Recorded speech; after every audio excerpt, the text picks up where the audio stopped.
Nuns minutos escoitamos os veciños de Touro que están sen auga en plena vaga de calor. Imaginamos como estarán pasando. E imos estar en Boiro, onde onte pola tarde unha embarcación chocou contra unha batea deixando varios feridos.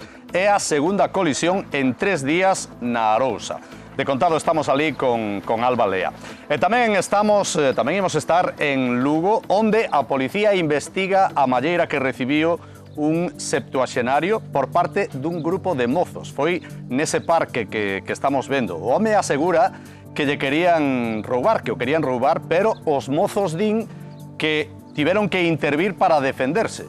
Sucedeu no parque Rosalía de Castro. Nuns minutos vemos os detalles con Raquel Pérez. E arranca a temporada de polvo en Galicia. Despois de 13 semanas de veda, os polvos volven ás nosas lonxas. E tamén as nosas cociñas, lóxicamente, non? As embarcacións poden coller ata 35 kilos de polvo ao día, cun tamaño mínimo de 1 kilo. De contado, vemos a canto vai o kilo de polvo neste primeiro día de actividade. Que tal? Moi boa tarde, xa podemos comer polvo galego despois de 3 meses de veda. Aquí temos os mandos da nosa cociña a toda unha experta.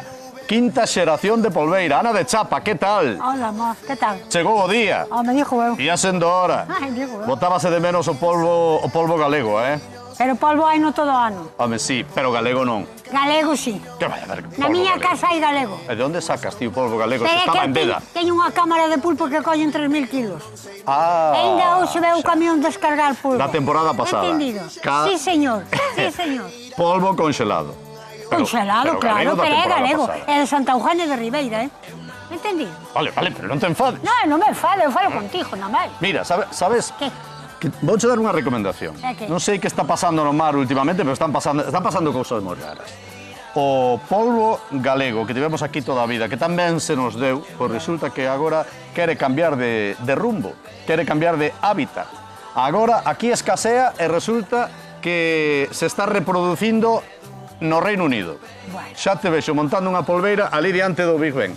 Sí, seguro. Como que non? Pois igual era bo negocio. Un gallego non vai para lá, olvídate. Que sí, que está indo. Sí. Que vai? Bueno, Padre Patiño, Os gallegos boa tarde. Escolta, os gallegos facemos cartos en Galicia, non fai falta ir a ninguna parte. Pero a ver, se o polvo marcha para lá, teremos que ir detrás dele. É porque vai, Non sei por qué, o pero único que marcha. tes é que che sube máis e págalo máis ti. Págalo máis ti. Porque ahora mismo... Non hai maneira de pelexar con Pero ela. sí. Hoxe, xa. por exemplo, veu o pulpo a miña casa, pero veu máis caro. Tiña o meu fillo a 14 e hoxe pagou no a 15. A 15 euros? Sí, señores, el kilo.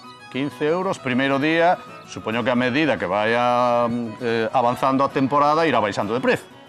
Bueno, hasta que pase agosto, despois pode baixar. Sí, tío, que non quer ser... Ademais, no teu caso, que te has congelado do ano pasado, xa imagino... Como congelado? Claro. No, deste ano. Mercáchelo, o ano pasado que estaba máis barato. Pero o ano pasado, como o ano pasado, gallo mercai. A temporada pasada. A temporada pasada. Mercáchelo a prezo da temporada pasada e agora valo vender a prezo da temporada actual. A temporada pasada era 14 euros, pero ahora subeu. Sí, claro. Bueno, no, negocio redondo. Sí. Padre, haberá que bendecir o primeiro polvo da temporada. Sí, señor, vamos a bendicilo e vamos a pedir, a ver, bendice, señor, este primeiro pulpo da temporada e os mariñeiros que en seu traballo diario.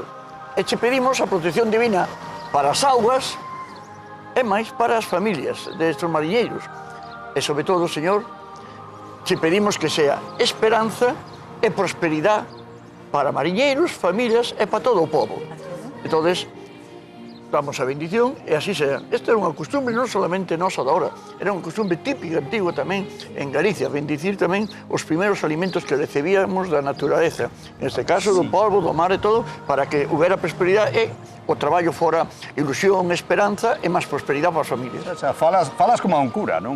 Home, eso de bendecir que se lleva as colleitas, a terra, todo eso, ben, pero... O polvo é unha escolleita tamén, en este caso non é da terra, pero do mar, é un alimento fabuloso. Non me acordo disso. Bueno, queda bendecido o primeiro polvo da temporada.